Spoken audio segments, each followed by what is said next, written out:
بسم الله الرحمن الرحيم. الحمد لله والصلاة والسلام على رسول الله وعلى آله وصحبه ومن والاه. خاغلو درنو مسلمانانو اوریدونکو د عقیدوي مسلسلو درسونو په سلسله کې دوهم لمبر درس شروع کوو. نو خبرداوی چې د دې درس د تیر درس سره تړاو ولټو تر څو ذهن ته مو کوشي هغه دا چې په تیر لومړني درس کې مدا زده کړیو چې د څلورو مسایلو زده کړه په موږ هر مسلمان باندې لازم ده. علم شرعي بکو، دوهم عمل بکو په خپل علم باندې، دریم خلق برابلو علم شرعي ته، څلورم دا د چې د علم پلار کې د ایمان د ګټلو پلار کې به تکلیفونه، زحمتونه، کړاوونه، تاوانونه هر څه برداشت کوو. نن په دوهم درس کې د همدغه مدعا د ثبوت د پاره مبارکه سورة العصر تلاوت. اعوذ بالله من الشیطان الرجیم. بسم الله الرحمن الرحیم. قال الله تعالى والعصر إن الإنسان لفي خسر إلا الذين آمنوا وعملوا الصالحات وتواصوا بالحق وتواصوا بالصبر.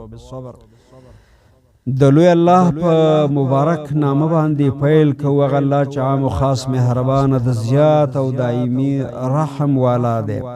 الله فرمای والعصر، شاهد دی وخت د مازیګر، قسم دی وی په زمانه وخت د مازیګر باندې، قسم پر دی چې ان الانسان لفی خسر، چې هر فرد د افرادو د انسانانو نه په یو تاوان کې واقع دی.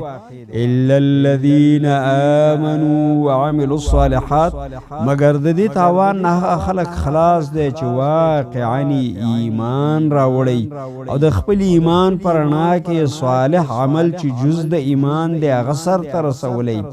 وتواصوا بالحق وتواصوا بالصبر، او هغه خلق د تاوان څخه خلاص دي چې په خپلو کې یو بل ته نصیحت او وصیت په حق دین سره کوي او یو بل ته توصیه کوي په صبر کولو سره.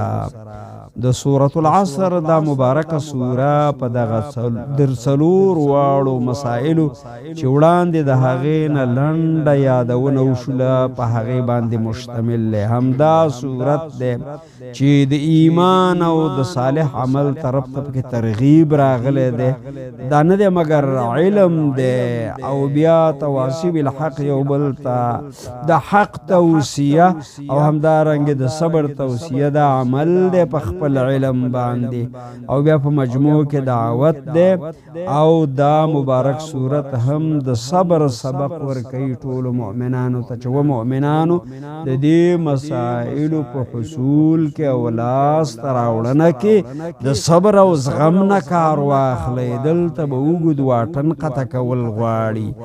نو د عصر مبارکه سوره هغه موږ او تاسو ترغیبوي همدغه څلورو اساسي مطالبو ته چې علم شرعي حاصلول، ایمان جوړول دي د علم د لارې، عمل کول دي په خپل علم باندې، او خلق دغه ایمان او علم ته دعوتول دي، او په دغه لار کې یو بل ته مسلمان ته وینا د صبر پکار ده چې وروره د دې دین د خرابولو دپاره به ډېرې پیښې او څیرې او څه حادثات مخې ته راځي، خو ما او تا به په دین باندې مضبوط پاتې کیږو او د حالاتو نه به نه متاثره کیږو او د صالح عمل او د ایمان نه به ځان عاجز نه غورځو. د الله نه به مدد غواړو. الله مدد وکړي.